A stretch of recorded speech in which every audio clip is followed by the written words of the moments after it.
follow his Moedim, right? Who was there the first one? Were we? Were any of us there at the first one? No. Do any of us have a clue of how that first one was done? Adam. Are we supposed to picture after that first one? Well, we were if they were taught, like, Just a day. if it was taught on down the line.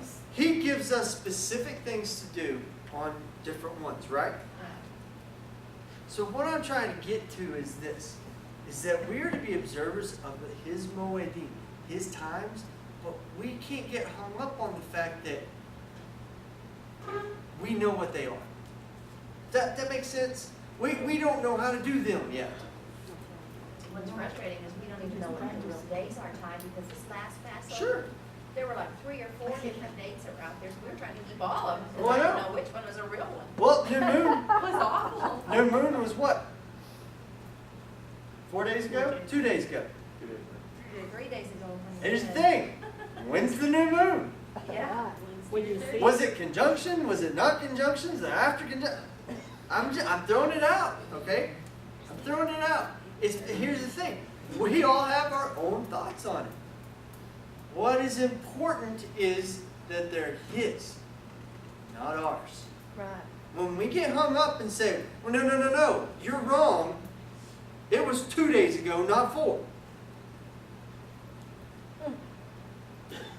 That's when we're not following this book. That's when we're not doing the things that he wanted us to do. Because that brings chaos instead of order. Well, not only that, it brings just straight confusion. And then we forget that it's all about his son, Yeshua, which is the next verse. Right. So how do we rectify that problem with the calendars in this day and age? Well, It won't be totally rectified till Yeshua comes. absolutely. It's not going to be something that, there's not going to be a straight answer. Not until Yeshua's here. It won't. But if we spend all our time bickering and fighting over that, we miss Yeshua. Absolutely. Right. And Yeshua is promised right here next. So to a New Testament In friend, 15.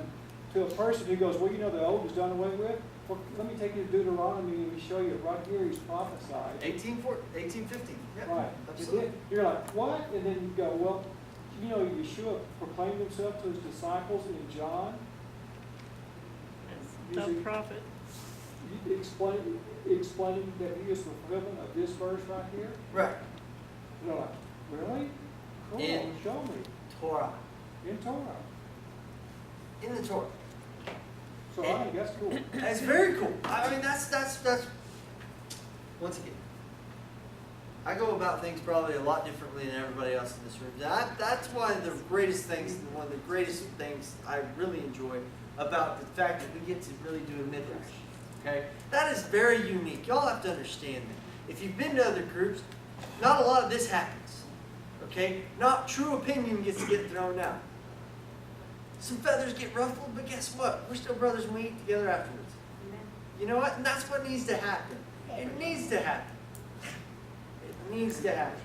Because there's what I'm trying to get to in my roundabout way of doing this is that we've been laid out with a portion right here of Shoftim of being not only judges, but of showing what the kingly characteristics of ruling there are, how to be a priest, what the portion is for a priest, the fact that we are to be looking for the Messiah, not in just the New Testament, but in the Old as well.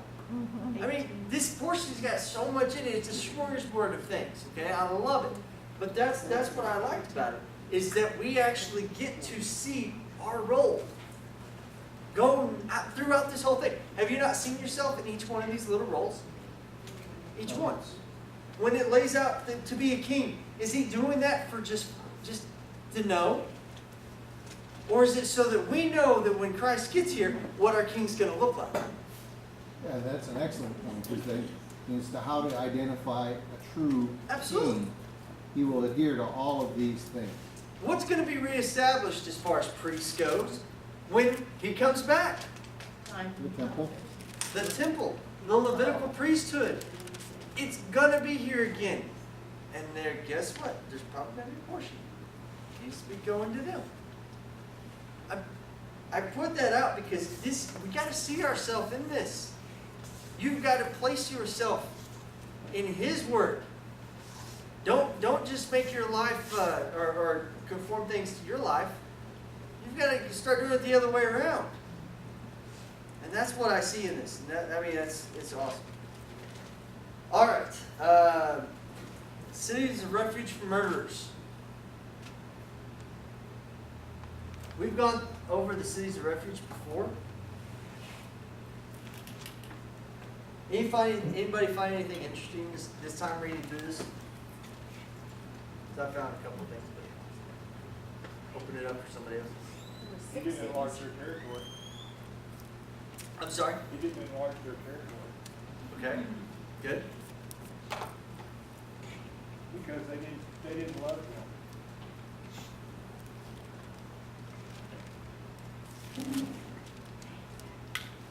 Anybody else? Yes, ma'am. Well, in verse 7, he says, you shall separate 3 cities for yourself.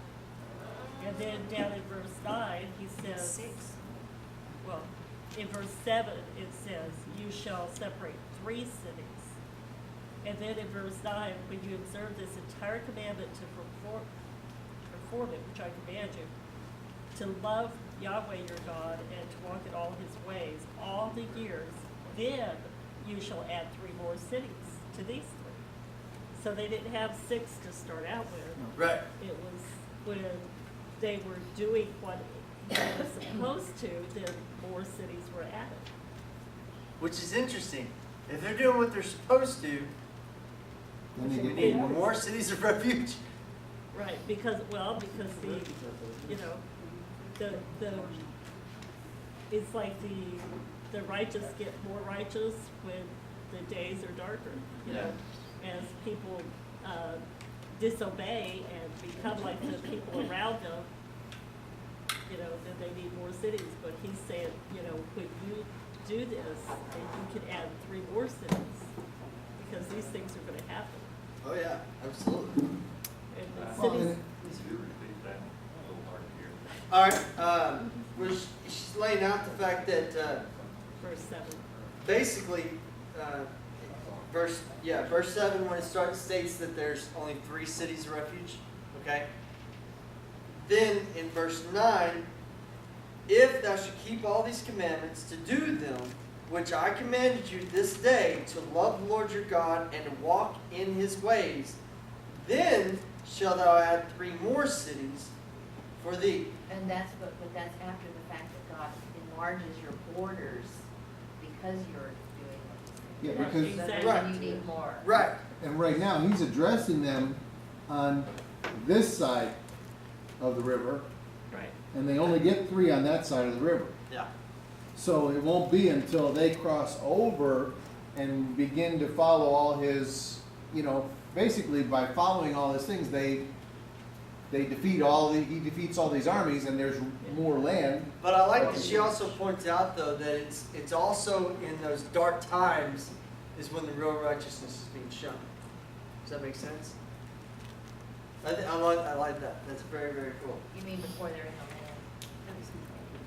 That this is dark. All right. I thought that 10 was pretty interesting. The what? Verse 10 was pretty interesting. That innocent blood be not shed in thy land, which the Lord thy God giveth thee for an inheritance, and so that blood be upon thee. Now, it talks about in here an avenger. Okay? Not the Avengers. Check. Wrong side. Now he's talking about an avenger of blood. But then right here, he's making a statement. Okay? He's making a statement that innocent blood be not shed in thy land, which the Lord thy God giveth thee for an inheritance, and so blood be in the land.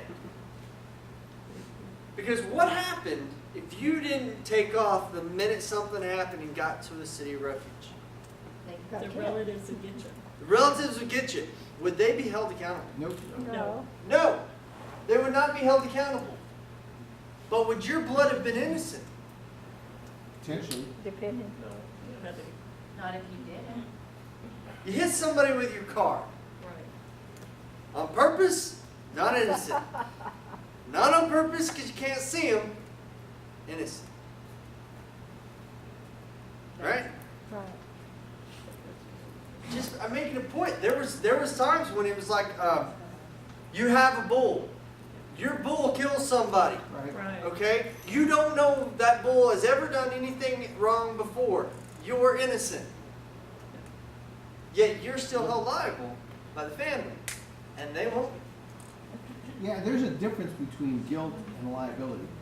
Well, I mean, but in what you're, Right. especially in what you're saying. but that's why I thought this was an interesting point. And I love the way you put it because it ties that in. People are doing what they're supposed to be doing. Things are getting better as far as the love of God is being shown throughout Israel. It's Right. 4:30.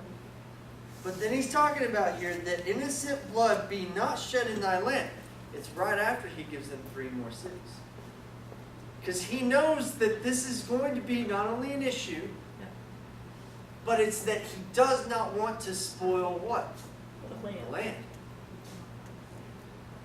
Because it wasn't about the people's protection necessarily. It was about making sure the land wasn't foul. Defiled. Right. So I'm sorry, that was interesting to me. Is there not some place in here where it says that it is better for a guilty man to go free than for you to convict someone who's innocent?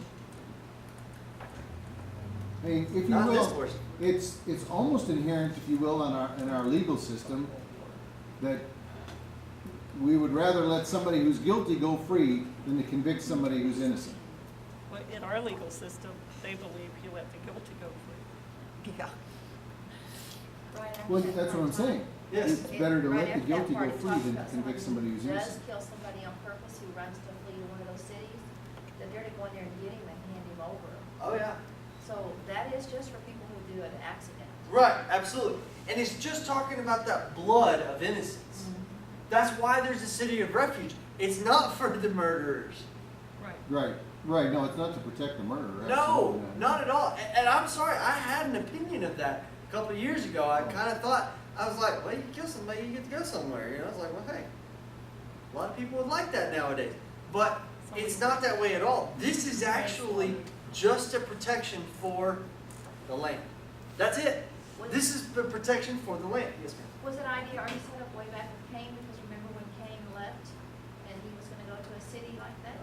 The blood, well, Even though he had killed on purpose, God set a special mark on him so he wouldn't be Well, he said, revenged. yeah, let no man kill Cain or else he'd be But cursed. he was going to a city of refuge, so they already had him even way back then in Adam's time.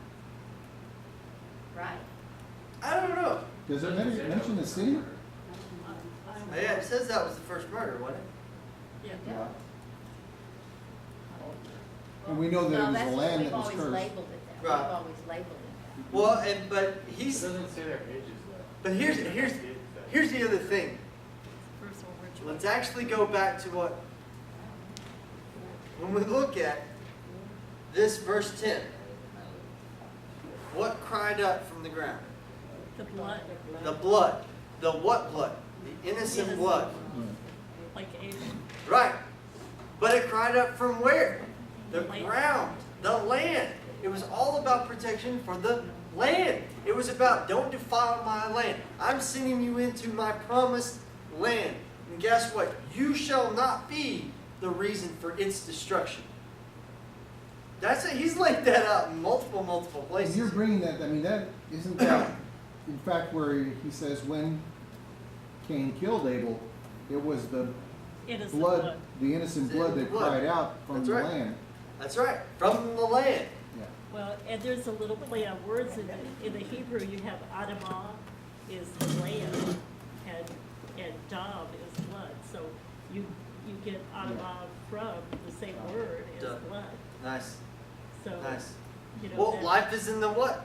life is in the blood, and when you defile that, you defile the land. Absolutely. Because Adam was created from the Of the land. land. Right. No, that's so good. That's so good. Okay.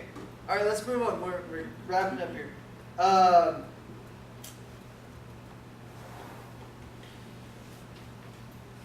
The laws about witnesses. If a false witness rises up, what has to happen at that point? How do they take care of that? All right, there has to be 2 witnesses, but let's just say that there's one that's in question. Go for the judge. Right. And what happens when they go before the judge?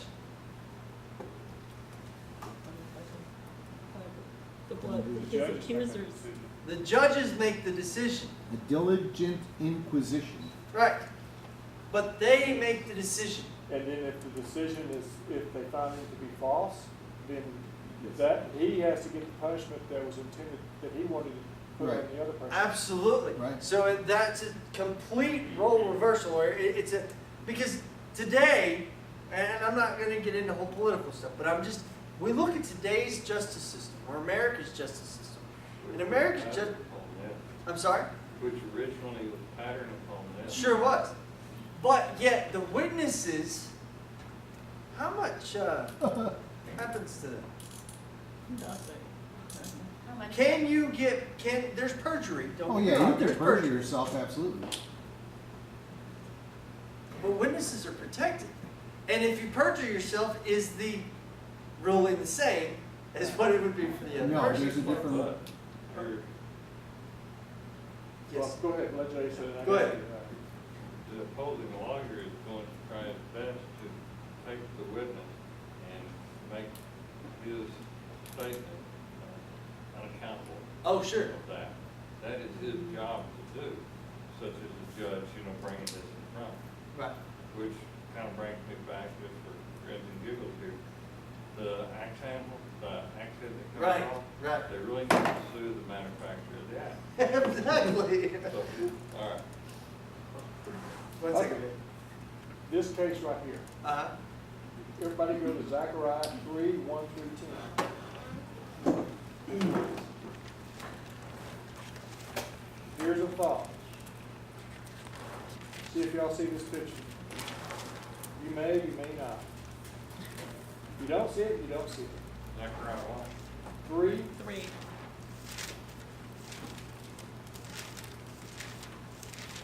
Well, while you're looking for that, I just want to say that it says that if they find the witness to be false, that they're to do to him what they had Right. meant to do to the other person. Absolutely. okay, so here's my story. So it does have some.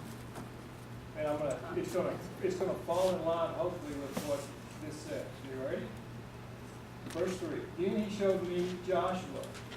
And mine has a V there, so I go down here and it says, a variant of Yeshua here and elsewhere. Okay. The high priest standing before the angel of the Lord, and Satan standing at his right side to accuse him. Standing, and then the Lord rebuke you. So where are they standing? They're standing before God. Right. In this verse here, if there's one witness, where do you go? The judge. Who's the ultimate judge? God.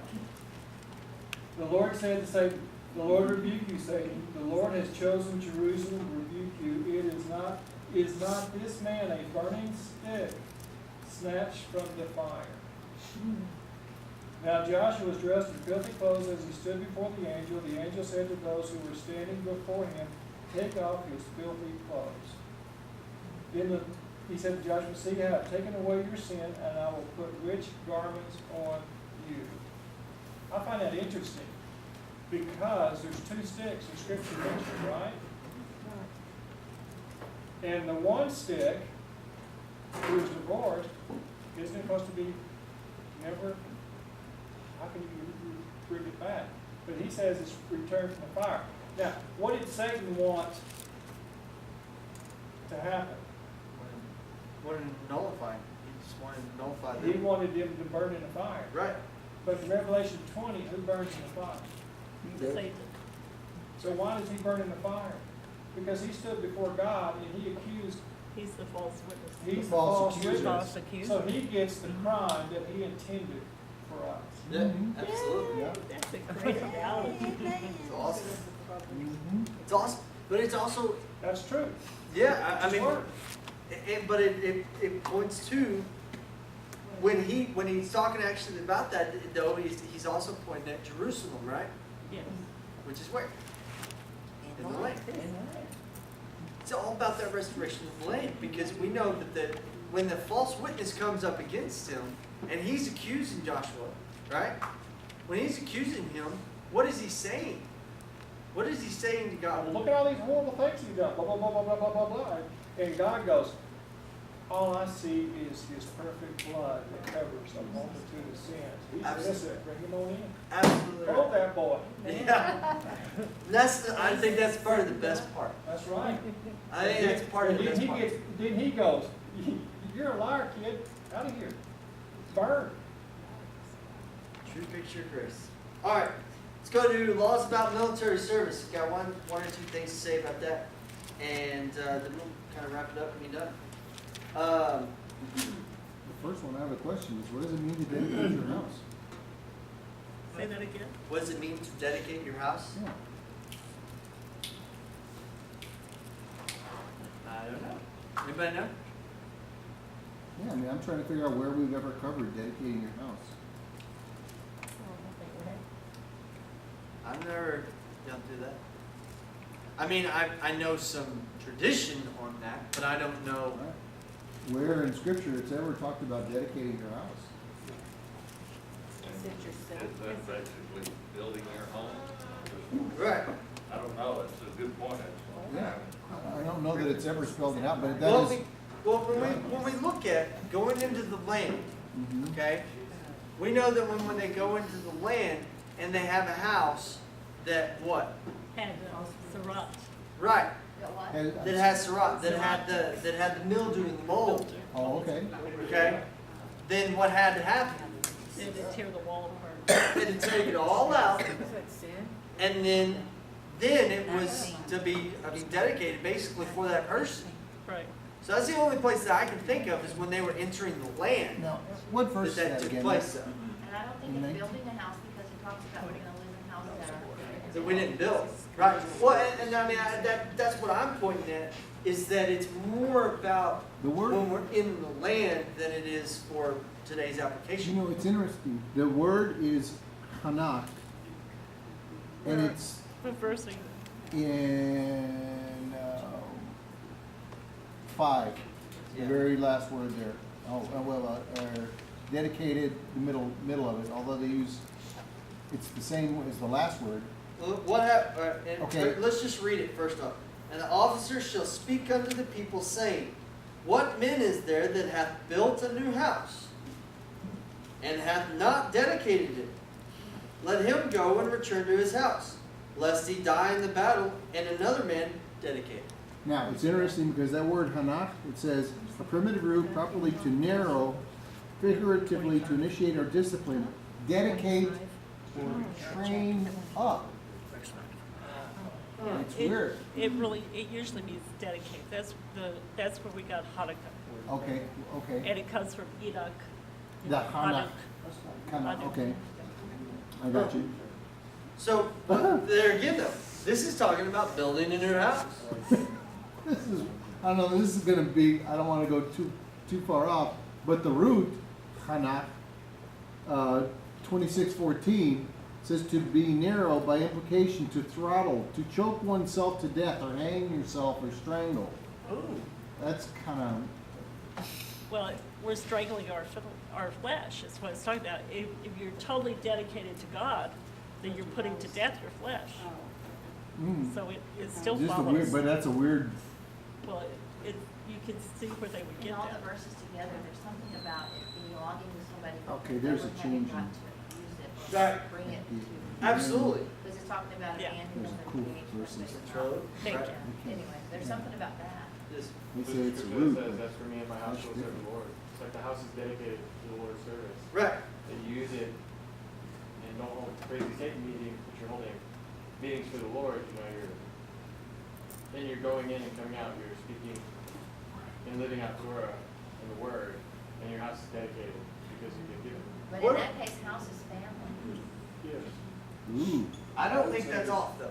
I think you're right. I think that would make That- sense in that makes- training them up. But that makes a big point though.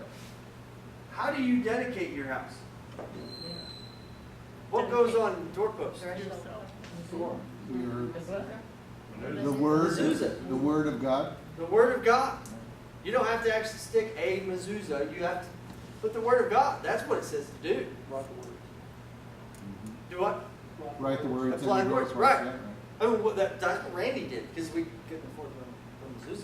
But she wrote it. She's written it on our doorpost. I was talking to Andrew about that earlier, putting it like actually in words on the doorpost, because you go in and out of it every day. Absolutely. That one little Hebrew letter on the mezuzah, and then the little scroll you never see. Not Yeah. exactly writing it on the doorpost. True. Just a little spot. That's Well, just there how it again. hits the door. There again, it doesn't make it wrong. It doesn't make it wrong for anybody to do whatever their choice is on it. But You put the mezuzah, I'm sorry, you put the mezuzah on there because it's in the Hebrew, is what we're power. there again,